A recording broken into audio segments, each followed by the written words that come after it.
तुम एक happy ending वाली कहानी ढूंढ रहे हो तो ये तुम्हारे लिए बिल्कुल नहीं है। इसी के साथ ही अगर तुम्हें एक एग्जाम्पल चाहिए कि तुम्हें अनजान चीजों के पीछे क्यों नहीं भटकना चाहिए तो मेरे साथ बने रहो। 1997 की पतझड़ मेरे लिए काफी अजीब थी। मेरी जिंदगी फिर से एक बार बदली जब मैं अपने पुराने दोस्तों को हर बार की तरह छोड़कर एक नई जगह अपनी फैमिली के साथ रहने आया। और ये वही साल था जिसमें मेरा एक चुड़ैल से आमना सामना हुआ। इस बार हमारी जगह थी राजस्थान का रणथंभौर। मेरे लिए शहर के शोर शराबे और भीड़ भाड़ से दूर रहना काफी अच्छा बदलाव था और जीवन में पहली बार मैं अपनी खिड़की से पेड़ देख सकता था। कोई पार्क या गली में लगे हुए पेड़ नहीं बल्कि एक असली जंगल, ढेर सारे जानवरों के साथ। मेरा बचपन काफी खुशी से गुजरा। एक दौलतमंद परिवार से होने के कारण मेरे पास सारी सुविधाएं भी थी और मेरे दोस्त भी बड़ी आसानी से बन जाते थे। मेरी सिर्फ एकमात्र दिक्कत थी और वो थी पापा के ट्रांसफर के कारण हर कुछ साल में पुराना घर छोड़कर एक नई जगह रहने जाना। आसानी से घुल मिल जाने के बावजूद हर बार नए दोस्त बनाना मेरे लिए काफी अजीब था। कई सालों से मैं अपने सीनियर ईयर का बड़ी बेचैनी से इंतजार कर रहा था। मैं अपने पिछले स्कूल में सेटल हो ही रहा था कि पापा ने मुझे बताया उनका फिर से ट्रांसफर हो चुका है। मेरे जीवन के अब तक के सबसे महत्वपूर्ण साल को फिर से रीस्टार्ट करने का मुझे कुछ खास उत्साह तो था नहीं, पर एक बार फिर से मुझे वो नया बच्चा बुलाने लगे। नया बच्चा होने के अपने फायदे तो हैं। कम से कम एक हफ्ते के लिए मैं सबका सेंटर ऑफ अटेंशन बना रहता था, पर कुछ दिनों बाद जब सबको तुम्हारा नाम याद हो जाता है तब तुम रियलाइज करते हो कि तुम नए बच्चे नहीं रहे। मजे की बात तो यह है कि मैं तुरंत ही स्कूल के सबसे मशहूर बच्चे के साथ दोस्त बन गया। मेरे नए दोस्त का नाम था रोहन।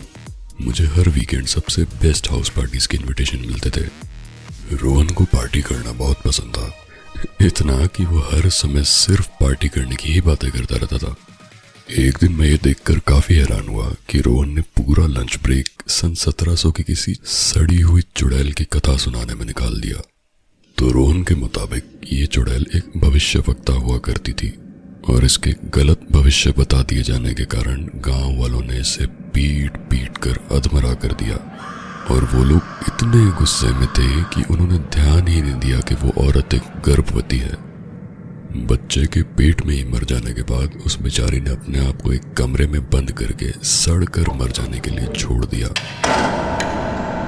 रोहन का गुस्सा स्पष्ट था जब उसने मुझे इस बात पर हंसते हुए देख लिया, जैसे कि उसकी ये कथा कोई चुटकुला हो। रोहन ने कहा, कल की क्रिया के बाद देखते हैं कौन किस पे हंसता है। उसके चेहरे से साफ नजर आ रहा था कि उसे मेरा हंसना बिल्कुल पसंद नहीं आया। अबे 12 साल का बच्चा है क्या? आज तक मैंने इससे बेवकूफ चीज कभी नहीं सुनी। रोहन काफी चिढ़ चुका था। उसने अगले 10 मिनट उस विधि के बारे में बताया जो उसने अपने गंजेड़ी कजन वासु से सीखा था। मैंने उसकी बात को बिल्कुल सीरियसली नहीं लिया। आफ्टर ऑल वासु 37 साल का था और अपनी मॉम के घर के बेसमेंट में रहता था। हाँ, तो रोहन ने बताया कि कथा के मुताबिक अगर तुम रात को 1:13 पर सुल्तानपुर चौकी से दाईं ओर को जाने वाली कच्ची सड़क पर ड्राइव करना शुरू करो तो ठीक 27 मिनट बाद तुम्हारी गाड़ी बंद पड़ जाएगी और जैसे ही तुम्हारी गाड़ी बंद हो तुम्हें बाहर निकलकर पश्चिम की ओर घने जंगल में 3 मील चलना है और फिर 2:44 पर तुम उस चुड़ैल के कमरे के आगे पहुंचोगे। तुम्हें दरवाजे तक पहुंचने से पहले रुकना नहीं है। जैसे ही तुम दरवाजे तक पहुंचो तुम्हें उसे 2 बार नॉक करना है और फिर पीछे घूमकर चलना शुरू करना है जैसे कि तुम वापस आ रहे हो, पर तुम्हें वापस आना नहीं है। जैसे ही तुम पीछे मुड़कर चलना शुरू करोगे तुम्हें एक आवाज अंदर बुलाएगी। अंदर जाने पर तुम्हें वो चुड़ैल एक पहेली हल करने को कहेगी और अगर तुमने उसका सही जवाब दे दिया तो तुम्हारी विश पूरी हो जाएगी, चाहे वो कितनी भी बेतुकी क्यों ना हो। अब भाई, आधी रात को घने जंगलों में भूत पकड़ना मेरे फन सैटरडे का प्लान तो बिल्कुल नहीं था, पर मुझे रोहन को किसी बाघ का डिनर बनते हुए भी नहीं देखना था। तो मैंने जैसे तैसे करके हाँ बोल दिया। ठीक है, मैं तुम्हारे साथ चल लूंगा, पर सिर्फ इसीलिए ताकि तुम आधी रात को घने जंगलों में अकेले ना भटकते रहो। मेरे ये कहने के साथ ही बेल बजी और लंच ब्रेक खत्म हो गया और फिर हम अपनी अपनी क्लासेस के लिए लौट गए। ब्रेक के बाद की केमिस्ट्री और फिजिक्स की क्लास मैंने यही सोचने में लगा दी कि क्या होगा अगर ये रिचुअल असली हो। क्या मैं उससे ढेर सारी दौलत शौहरत मांगूंगा या फिर एक अच्छी सी गाड़ी। अगला दिन विश फाइनल करने और पहेलियां पढ़ने में गुजरा। मैंने लगभग 1 घंटा अलग अलग मैप्स पर ये सुल्तानपुर चौकी से जाने वाली कच्ची सड़क ढूंढने में लगाया, पर लाख कोशिशों के बाद भी मुझे उस नाम की कोई रोड कहीं नहीं मिली। पर मैंने ये सोचकर ढूंढना छोड़ दिया कि पुराने किले वाली पहाड़ी की ओर जाने वाली कई सारी कच्ची सड़कों में से ये एक होगी। रोहन के घर के आगे कुछ समय इंतजार करने के बाद मैंने देखा कि रोहन अपने घर से एक बड़ा सा कैमरा लेकर आ रहा है। रोहन ने अपने मैप में एक रेड पॉइंट की तरफ इशारा करते हुए कहा, वासु तो कह रहा था कि ये जगह है। और मेरा शक सही निकला। वो पुराने किले वाली पहाड़ी की ओर जाने वाली एक कच्ची सड़क ही थी। ठीक 1:02 पर हम उस मैप के पॉइंट पर पहुंच गए। मैंने गाड़ी बंद कर दी और हम टाइम का वेट करने लगे। उसी दौरान रोहन अपनी विश के बारे में बताने लगा।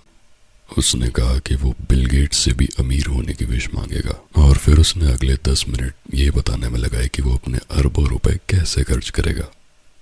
उसकी बातों में मुझे अपनी विश के बारे में कुछ कहने का मौका ही नहीं मिला। और खैर मेरी विश तो इतनी इंटरेस्टिंग थी भी नहीं, तो मैंने सोचा जाने दो।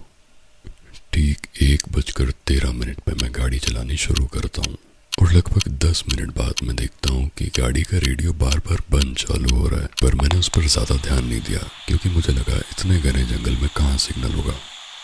हमें उस कच्ची सड़क पर चलते हुए 15 मिनट ही हुए होंगे कि गाड़ी की हेडलाइट बंद होने लगी। मुझे गाड़ी के आगे कुछ नजर नहीं आ रहा था, तो मुझे लगा कि हमें शायद वापस मुड़ना पड़ेगा। इतनी अजीब चीजें होने के बावजूद हम लगातार पतली होती जा रही सड़क पर चलते रहे। कुछ मिनटों बाद ये तो तय हो गया था कि वापस जाना अब ऑप्शन ही नहीं है। गाड़ी की लाइट बंद होती मुझे आगे एक अजीब सी हलचल दिखाई देती थी, मानो कोई हमारी चलती गाड़ी के इर्द गिर्द चक्कर लगा रहा हो। 20 मिनट के बाद तो रोहन भी काफी बेचैन होने लगा था। सड़क भी बहुत तेजी से खराब होते ही जा रही थी। ऐसा लग रहा था कि इस रोड पर पता नहीं कितने ही सालों से कोई गाड़ी नहीं चली है। रोहन ने कहा, भाई मुझे लगता है हमें वापस चले जाना चाहिए। बेवकूफ आदमी, क्या तुझे कहीं जगह दिख रही है गाड़ी मोड़ने की? क्या चाहता है पहाड़ से नीचे गिरा दूं? मेरी डांट के बाद रोहन चुपचाप सीट पर बैठ गया। हमें अंदाजा हो गया था कि उस जगह के बारे में कुछ तो अजीब है, पर क्योंकि हमारे पास पीछे जाने का ऑप्शन नहीं था तो हम उस सड़क पर चलते रहे। थोड़ा आगे गए ही थे कि हमारी गाड़ी बंद पड़ गई, और मैंने जैसे ही मेरी गाड़ी देखी मेरी दिल की धड़कनें थम गई। हमें शुरू किए हुए ठीक 27 मिनट हुए थे। रोहन गाड़ी से निकलकर घने जंगल की ओर चलने लगा। कुछ तो अजीब था, ये रिचुअल कुछ ज्यादा ही अच्छे से काम कर रहा था। रोहन पागल हो गया क्या? ये सुनकर वो 1 सेकंड रुका और फिर घने जंगल की ओर वापस चलने लगा। मुझे भी मजबूरन उसके पीछे पीछे जाना पड़ा। उस काले जंगल में कुछ कदम चलते ही मुझे यह एहसास हो गया था कि वहां कुछ तो गलत है। चारों ओर एकदम सन्नाटा, कहीं कोई कीट पतंगे की आवाज नहीं, और मुझे महसूस हो रहा था कि कोई हमें देख रहा है। चलते चलते मैं बहुत थक गया था और मैं आराम करने के लिए बैठने ही वाला था कि रोहन ने चिल्लाते हुए कहा, अरे वो रहा! और जैसे ही मैंने सामने देखा मेरी सांसें थम सी गई। मेरे सामने एक पुराना सा कमरा था जिसके धूल से भरे कांच के अंदर की तरफ एक मोमबत्ती जल रही थी। रोहन ने जल्दी से कैमरा निकालकर उस कमरे की एक फोटो ली और उससे निकली फोटो को अपनी जेब में रख दिया। मैंने जैसे तैसे होश संभाल कर अपने आप से कहा, यह तो सच में असली है। इस बार मैं आगे गया और उस मोमबत्ती की रोशनी के अंदर मैंने घड़ी में देखा तो ठीक 2:44 हुए थे। बिना वक्त जाया किए मैं दरवाजे की तरफ बढ़ा और उसे अपने खुले हाथ से 2 बार नॉक किया। पीछे मुड़कर देखा तो रोहन मुंह फाड़ कर बड़ी हैरानी से मुझे घूरे जा रहा था। मैंने अपना पहला कदम लिया ही होगा कि अंदर से एक प्राचीन आवाज आई, अंदर आ सकते हो तुम। रोहन और मैं बेहद दुबके हुए उस दरवाजे के अंदर चल दिए। अंदर से वो कमरा काफी साधारण सा था, पर ये जरूर पता चल रहा था कि वो ढांचा कई 100 साल पुराना है। कमरे के बीचों बीच एक पुरानी सी लकड़ी की कुर्सी पड़ी थी और कुर्सी के पास एक मोमबत्ती जल रही थी। रोशनी इतनी कम थी कि कमरे का एक भी कोना नहीं दिख रहा था।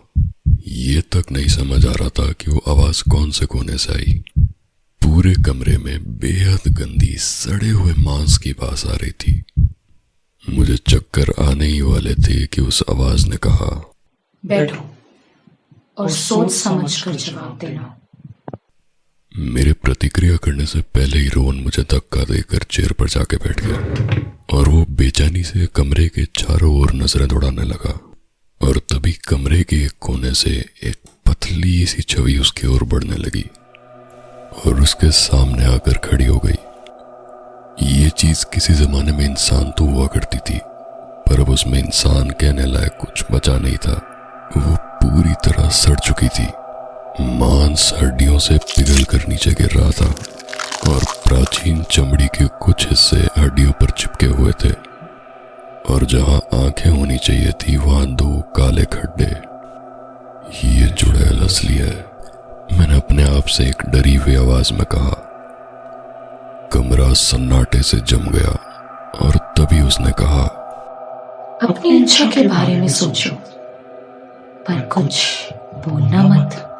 कौन है वो जो सूरज की किरणों में खिल उठे पर अंधेरे में बिल्कुल मुरझा जाए? रोहन पहले तो अचंभित हुआ और फिर उसने हंसते हुए कहा, सच में ये है तुम्हारी मुश्किल पहेली? ये सुनते ही मैंने राहत की सांस ली। रोहन ने बड़े गर्व से जवाब दिया, एक फूल। पर अगले ही क्षण रोहन का सारा आत्मविश्वास डर में बदल गया। वो जोर से चिल्लाकर जमीन पर गिरा और मैंने देखा कि उसके सारे दांत नीचे गिर रहे हैं। देखते ही देखते उसका मांस काला पड़ने लगा और पूरा फर्श काले खून से भर गया और मेरी आंखों के सामने उसका मांस पिघलकर उसकी हड्डियों से बह गया। मैं डर में जम गया। मैंने अपनी आंखों के सामने अपने बेस्ट फ्रेंड को एक कंकाल में बदलते हुए देखा। मेरे जीवन में पिछले 2 मिनटों में जो हुआ वो मैं समझने की कोशिश ही कर रहा था कि वो चुड़ैल मेरी तरफ मुड़ी और उसने मुझसे वही पहेली पूछी जिसने मेरे दोस्त की जान ली थी। आज भी मैं नहीं बता सकता कि मुझ में कौन सी शक्तियां आई या मैंने क्या सोचकर जवाब दिया, पर मैं एकदम से चिल्लाया, एक चुड़ैल। आंखें बंद करके जिस दर्दनाक मौत का मैं इंतजार कर रहा था वो कभी आई ही नहीं, बल्कि मेरे आसपास एकदम अंधेरा हो गया, मानो दुनिया जम सी गई हो। लकड़ी के फर्श पर गिरने की आवाज ने मुझे जगाया और मैं पागलों की तरह आसपास देखकर समझने की कोशिश करने लगा कि ये मैं कहाँ आ गया। उस चुड़ैल के कमरे की बजाय मैं एक साधारण से बेडरूम के अंदर लकड़ी के फर्श पर लेटा हुआ था। मेरी उम्मीदों के विपरीत मैं मरा नहीं था। वहां कोई बदबू नहीं आ रही थी, ना ही कोई कंकाल मेरे आसपास पड़ा था। मुझे कोई अंदाजा नहीं था कि मैं किधर हूं, पर मैं शुक्रगुजार था कि मैं जिंदा तो हूं। ताजा बने खाने की खुशबू आ ही रही थी कि नीचे से एक आवाज आई, रोहन, नाश्ता तैयार है। मैंने जैसे ही अपनी जेब में हाथ डाला मेरी धड़कनें रुक गई। मेरी जेब से उस कमरे की वही तस्वीर निकली जो रोहन ने अपने कैमरा से खींचकर अपनी जेब में डाली थी और उसी पल मुझे एहसास हुआ। मुझे मालूम पड़ा कि मैंने सही जवाब दिया और अब मैं स्कूल का सबसे मशहूर बच्चा हूँ। आज तक मुझे ये नहीं पता कि मेरे लिए ज्यादा अजीब रोहन की जिंदगी जीना है या मेरे खुद के ही गुमशुदा होने के पोस्टर पूरे शहर में छपे देखना। तो पिछले 23 साल से किसी और की जिंदगी जीते इंसान की बात ध्यान से सुन लो। कभी किसी चुड़ैल को ढूंढने मत जाओ।